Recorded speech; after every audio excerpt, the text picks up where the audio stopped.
Welcome to the Teamwork Advantage podcast with Greg Gregory. Join us as Greg interviews powerful thought leaders and successful team and leadership experts from across the country on teamwork, leadership, and organizational culture. Now let's check in for this week's episode. Welcome back to the Teamwork Advantage, the podcast that focuses in on teamwork, leadership, and culture. I'm your host, Greg Gregory, and we're fortunate to have with us today an entrepreneur, a graduate of Carnegie Mellon, Harvard Law, as well as, you're going to find out a little bit more, the London Academy of Music and Dramatic Art. Susan Drumm is the CEO and advisor and leadership coach focused on helping leaders and their teams develop the capacity and the mindsets to lead in today's disruptive environment. And we know how disruptive this environment has been this year. She has been running a boutique consulting firm, Meritage Leadership, with a cadre of 15 coaches since 2006. Meritage Leadership has worked with private equity firms, their emerging portfolio companies, as well as large corporations such as Oracle, Viacom, KPMG, and A&E Networks, as well as Symantec and many, many others. Susan, welcome to the Teamwork Advantage. Thank you so much. Wonderful to be here with you. I'm excited about this. You and I have never had the privilege to meet before, and so as I was reading over some of your background and Meritage's information, it was really fascinating. And I want to get right into this. Where does London Academy of Music and Dramatic Art fit into Harvard Law?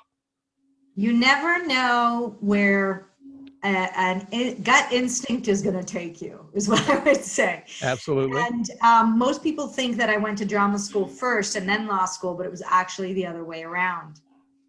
As I mentioned, I went to Carnegie Mellon undergrad.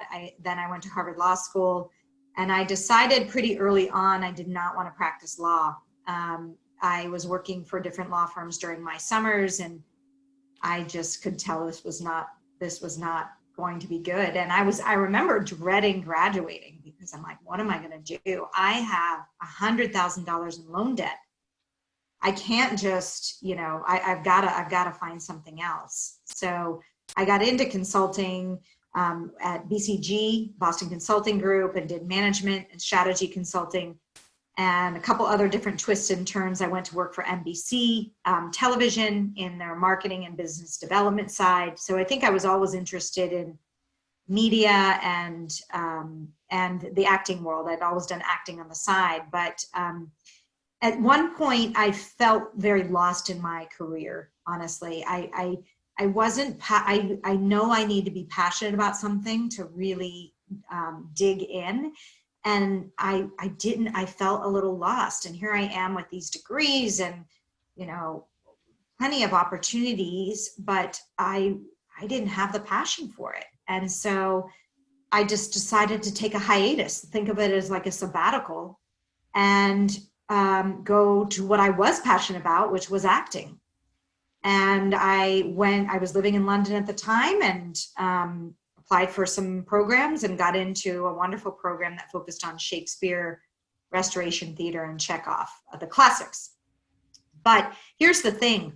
I never knew at the time how impactful that would have been in doing the work I do today. And if I hadn't fallen that intuitive sense to do something different, because it really does play in. I mean, I think as an actor, you learn so much about that inner critic, that voice inside your head. You have to learn to manage that to be a good actor. You have to learn to have executive presence and really speak and connect in an authentic way. And I kept thinking as I was going through this, wow, there's got to be a way some of these things could really be helpful in business. But I never realized that now that is some of the work that I do. So it's amazing how it all comes together. Absolutely. Give me your definition there. You said a key phrase. You must have executive presence. How do you define that, and how does executive presence in acting come into play in business?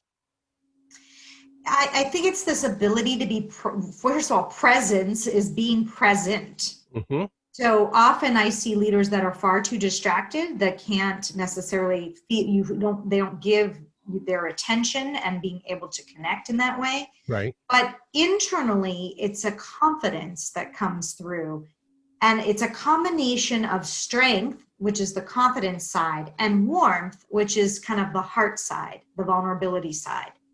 So those two things for me, when I'm working with leaders on executive presence, I'm looking, some might tend to skew a little bit on one way, some might skew a little bit on the other way. Mm-hmm. And we want to find that nice balance and that ability to work on the internal critic or whatever voice is going on that may be tripping them up, that doesn't have them be as authentic as they need to be. Exactly. And the neuroscience comes into that as well. When we start Right. looking at the amygdala and how that triggers inside of the brain.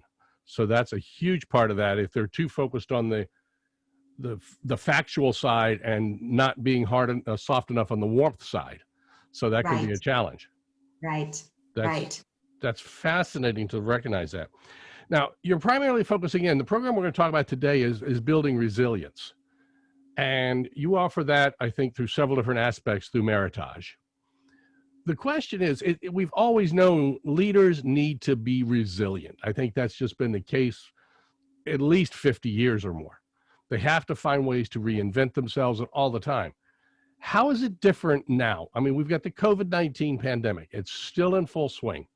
How important is it, and how do we build resilience?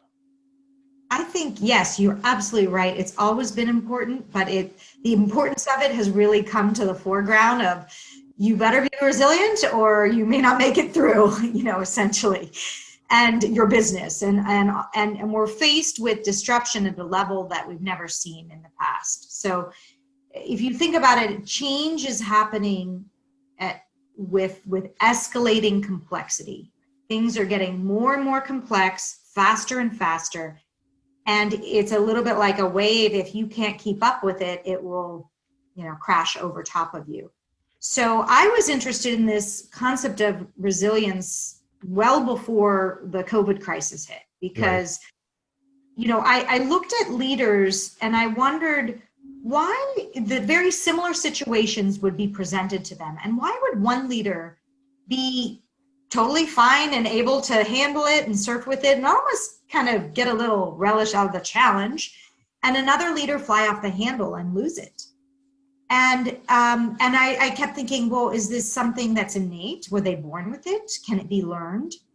And I also was interested in, for my own use, when you're in this work, you probably know, Greg, sometimes when you have to debrief and give tough feedback, the feedback triggers someone and they turn and start to fight you on it.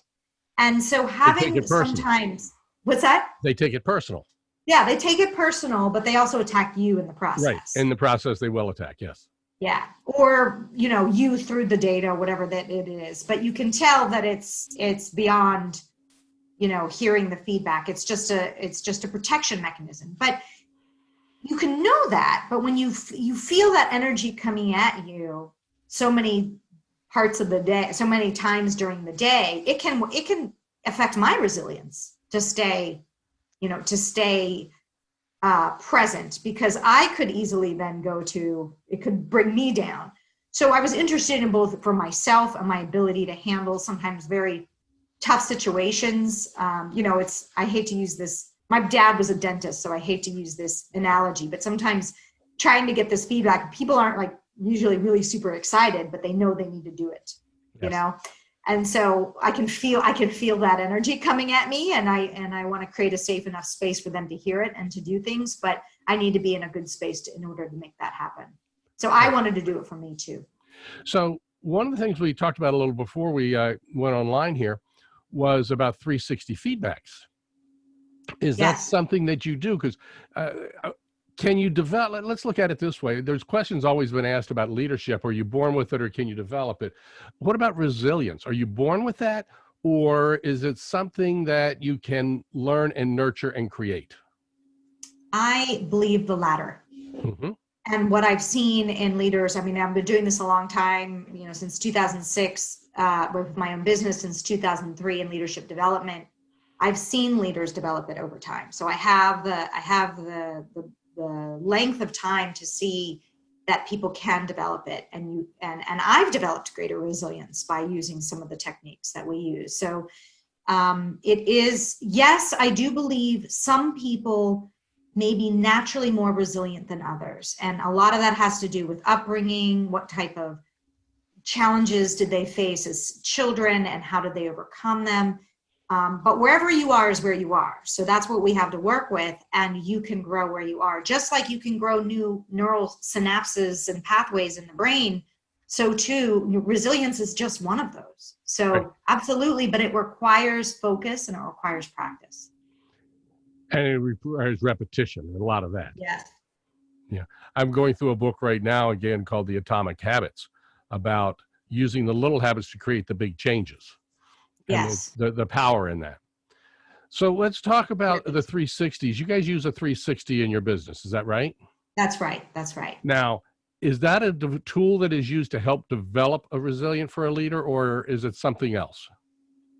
Well, it can be. It can, it will certainly show how resilient are you when you get your feedback, right? How do you?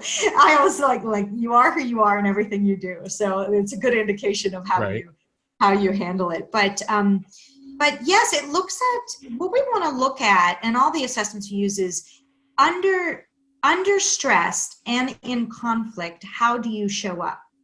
Because it's easy to show up when things are going awesome and your team is performing at 100% and you're winning all this business and life is carefree. But that's not reality of life, unfortunately. We're faced with challenges like the COVID crisis.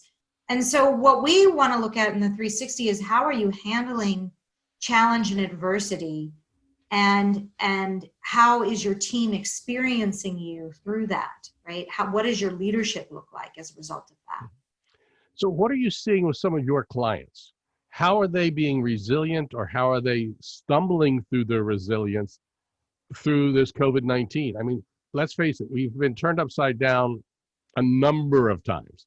You feel like you're on a tilt-a-whirl somewhere at an amusement park in your business life. So what have you seen work? What have you seen not work? Have you seen other leaders pivot? Not to use that word a lot, but that's what's being used. Yeah. So, about this crisis, there's just been such extreme winners and losers. If you think about certain businesses with, in some cases, no rhyme or reason, the reason, it makes total sense based on, if you're in the hospitality industry or travel industry, your business is getting hit far greater. If you're in real estate in a mountain town, you are crushing it right now. Well, almost anywhere. The real estate is crushing because people now realize they can work from anywhere. Yes. Well, you're not crushing it if you own an apartment in a high rise in an urban area. Yes, that's true. So, yeah. So I saw the story recently, by the way, about some college kids, because they're having to do it all remotely. They're going to the islands of the Cayman Islands, Barbados, Jamaica, and they're taking their classes there and hitting the beach. So it sounds pretty great, right? Now that's being resilient. Yes, exactly. It's like what? So I think there's obviously a mindset of what's the opportunity here for me, and how do I pivot as a result of that? And so fundamentally, there's a little bit of a belief that you are not your business. As much as we like to say we think we are our business, the more you believe you are your business, the more I think people get caught up in the level of stress that will bring them will just basically freeze them or bring them down to a depression level. You are not your business. You can pivot. Some businesses are harder than others, as I mentioned before, but just really trying to look at what the opportunity is. So I would say the businesses that are thriving in this are really showing up to their employees, to their customers and clients in a way that shows their heart and with a lot of empathy. So there's far more connectivity on the businesses that I see that are very successful. They're doing weekly town halls. They're allowing the rest of the organization to see them in a better light. and see them more often. And they're trying to create better connectivity with their clients and their people. And that's just made them stronger as a company. So those are kind of the ones that are really doing much better through this crisis and standing out. Okay. From a personal standpoint, different people handle things differently. We all know that. Some people, the old example, of course, is the glass half empty, half full. And there's a lot of people who are just doom and gloom with everything, and there are other people who are always optimistic about everything. What are we seeing now in our internal emotions? How do our emotions come into play with that? How does our behavior, our personality, does that come into play at all? Absolutely. Actually, in staying resilient, emotions are a huge part of that, and becoming more aware and working with them. So in our program, we basically talk about resilience coming in 3 areas. There's resilience, heart resilience, which I'm going to talk about. And so a lot of times people are surprised that we're talking about the heart here, but it is absolutely key to maintaining resilience. Yes, the head, which is what we talked a little bit about inner critic, and we do a whole program around kind of managing head resilience. And then the body needs to be resilient. The body, actually, your body language, you store memories in your body. So all of that. So those 3 areas. But I would say when we talk about emotions are truly this term I've heard I love is the language of the heart. And that's why we say what we look at is what proportion of the day are you experiencing depleting emotions versus renewing emotions. So I can describe a little bit like what are each of those, but the key is what we're looking for is to get this state of coherence where the heart and brain are working in a aligned fashion. In sync, yes. Right, in sync. And most people don't know this, but the heart actually sends signals to the brain, more signals to the brain often than the brain sends to the heart. So the heart is a leverage point for you, and tapping into emotional states is a leverage point for you to raise your ability to stay resilient. So how does the neuroscience come into play with that? I know there's a tie in there somewhere. How does that come into play? So again, what you practice is what you become. And so that's why I ask, the more you practice something, the more you're developing the neural pathway to make that, I call it like the 4-lane to the 8-lane highway. If something's new and you're just learning it will feel like you're taking your car through a country road, right? Bumps or you're, Yep. creating a new trail. The more you practice it, the more it becomes the dirt road, then the paved 2-lane road, then the 4-lane highway, then the 8-lane highway. So where the neuroscience comes in is starting to notice what's your 8-lane highway? Like where are you kind of on default and you don't even realize it? And where do you need to switch? And it's going to be bumpy at first, but it's really the more you do it, when we talked before about habit, the more it's going to become the new neural pathway. And that's why we say, how much of your day are you spending in depleting emotions versus renewing emotions? How to shift that. And we're talking emotions, not just of the heart. Well, emotions are the language of the heart is what I would say. So sounds like a Hallmark movie. So yeah, exactly. But it's the reality. So your emotions will determine certain emotions, whether or not you're in the highest reasoning part of the brain or not. If I'm in deep fear or anger, that the amygdala, the oldest part of the brain, is what's taking over. And literally the prefrontal cortex is being shut down. So I can't make the best decisions in that moment to stay resilient. So that's really how the emotions are ultimately going to drive how well performing the brain is given the conditions that are faced. Right. And then making them coherent with the brain and the body and getting it all to work together.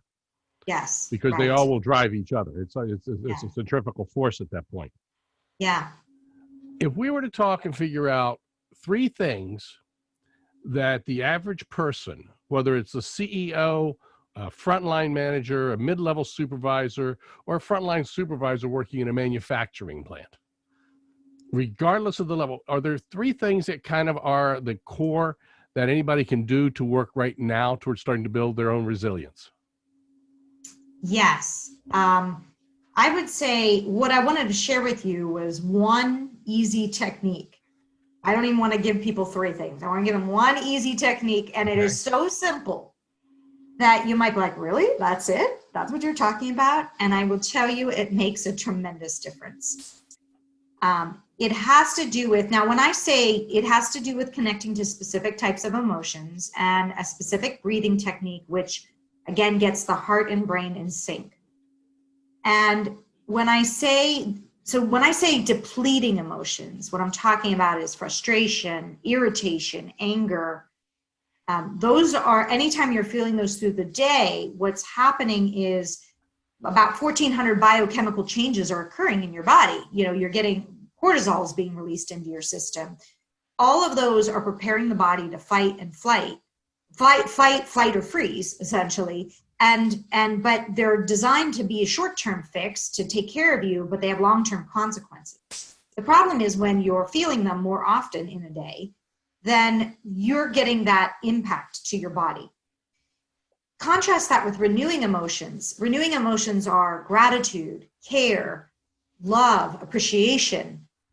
Those are creating a biochemical reverse of 1,400 biochemical changes to the good. DHEA is flooded in your system.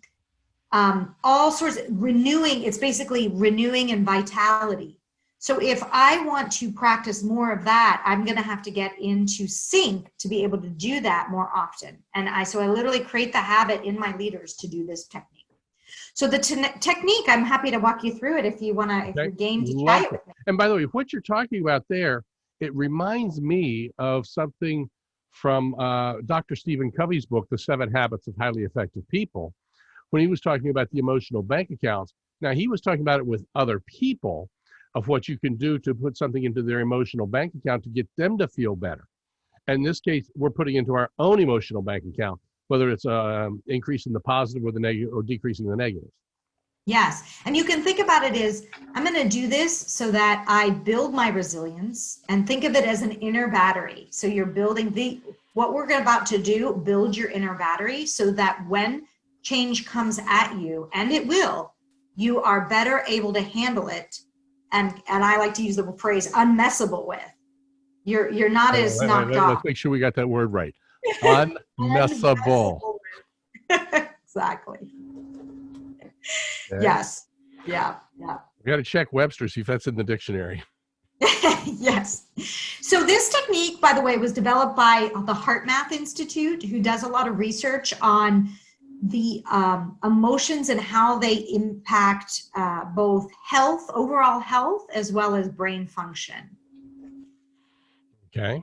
So what we're going to do is, it's a simple breathing technique, and have you connect to a regenerative emotion. And I'll walk you through the process. This is not mindfulness and not meditation. So after we do it, I'll describe how other leaders have used this, and not just leaders, athletes and military, others have used this. Okay. So, but let's do it first. And I invite the listeners to do it along with, and why not get a great benefit. And I'll take a step ahead on this one. This podcast, of course, is going to come out on audio, and we're going to listen in audio version.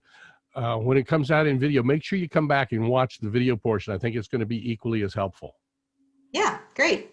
So there's 2 simple steps. The first step is to focus on the area of the heart and imagine your breath flowing in and out of your heart area or chest a little slower and deeper than usual. So imagine maybe 5 seconds in, 5 seconds out. So just do that a couple times.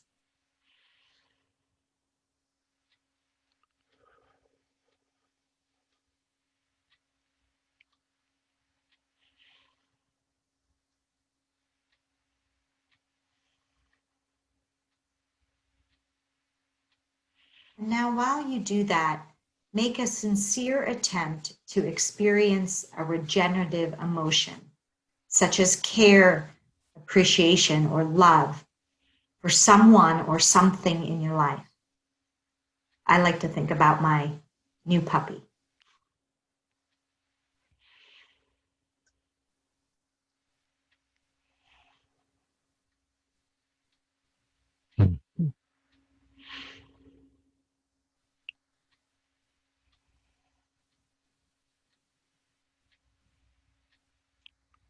Okay. Okay, how do you feel? Focused in on my dog, just like you. Yeah. Third, unconditional love of a pet is Oh my amazing. gosh, it's amazing. It's that builds my resilience every time I come back in. I haven't taken him with me, so yes. Yeah, see how that does that. So how are you feeling as a result of what we just did? I can feel the heart rate has slowed down. Yeah. I feel more present, Mm-hmm.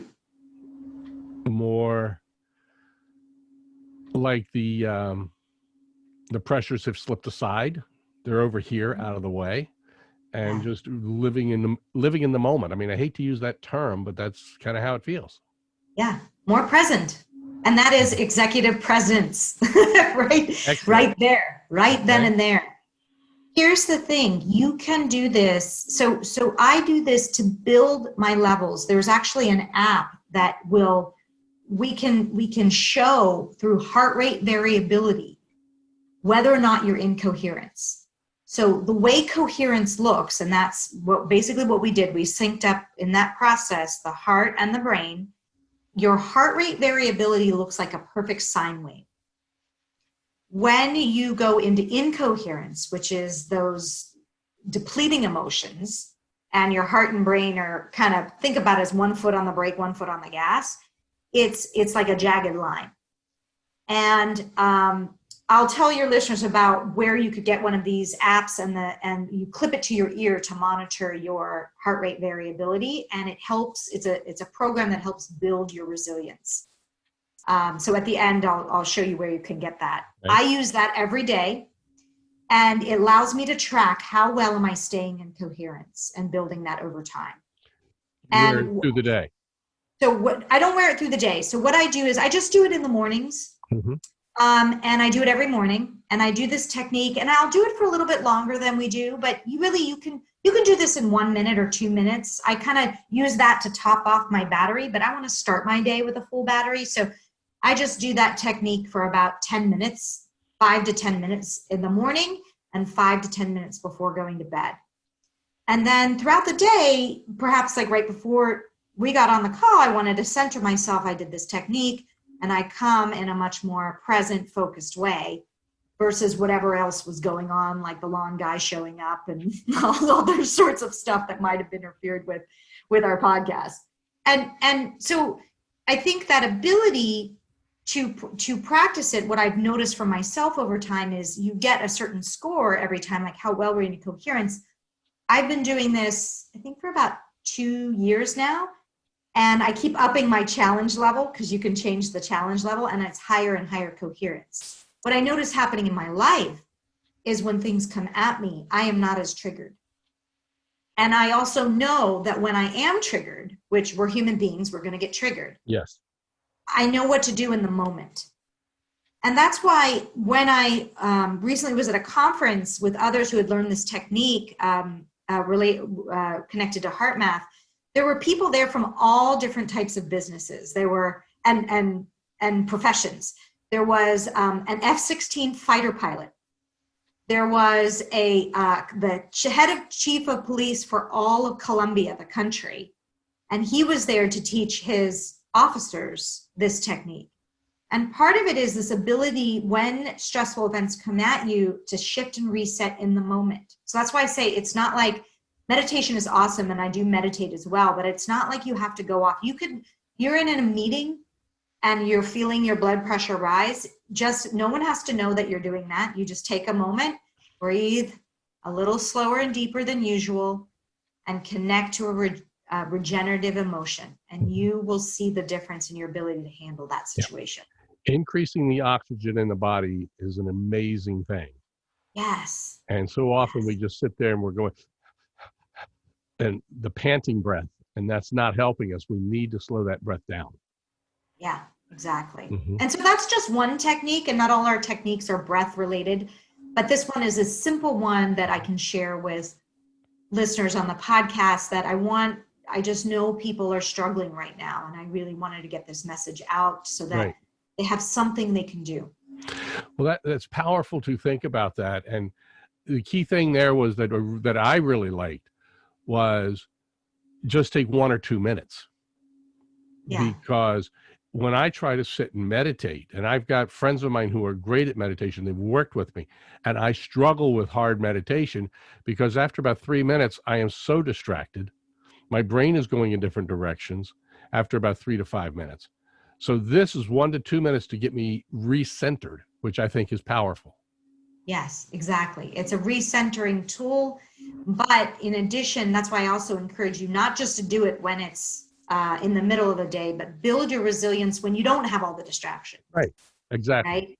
Build that capacity. Yeah. Starting off the day that way is just powerful. I speak about something called the 3 zones of life, our comfort, growth, and panic zones, which the panic, of course, is your trigger. And this is a great tool that can really build into that to help us expand that growth zone so that we don't hit that trigger point as fast or as hard. Yes, yes, exactly. What Great. do you call this technique, by the way? Oh, quick coherence. Oh, quick coherence. Quick coherence. Quick way to get in a coherent state versus the incoherent state of, I'm crazy.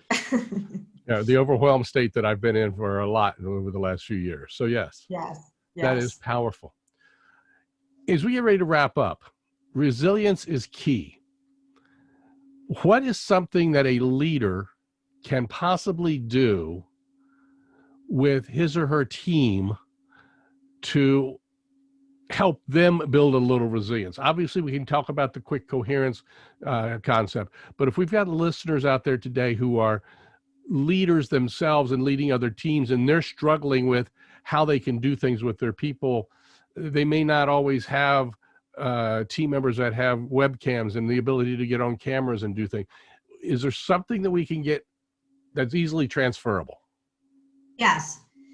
Well, obviously, yes, teaching this technique and others in building resilience, there are many things you can do, but as I think about what could I offer very quickly,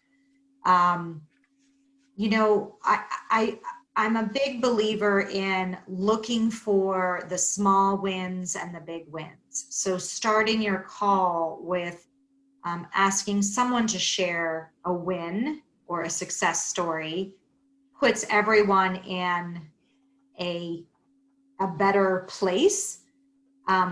There's that one, but I've also seen gratitude and really showing gratitude on your team. So having rotating where each person gives gratitude to someone on the team. And if you don't have enough time, you rotate that maybe on your weekly meetings. Each person rotates, taking just 2 minutes to give someone else on the team some gratitude and appreciation. And then next week it's someone else's turn. Mm-hmm. So starting your meetings in that place of coherence right then and there, where we're focusing on our renewing emotion, puts everyone in a better state to listen. I absolutely 1000% agree with what you're saying.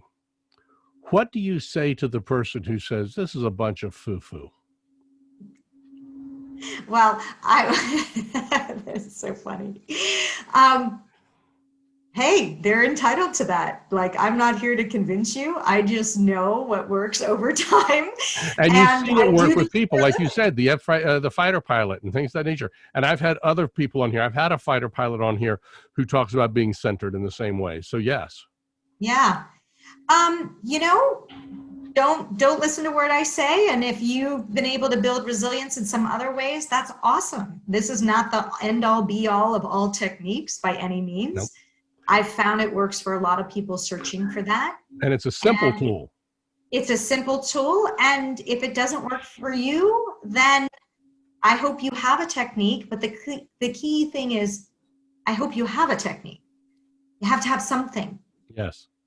Because life is getting crazier and crazier. And if we don't start taking care of ourselves and our mental health, we're all going to pay the price of it. Absolutely.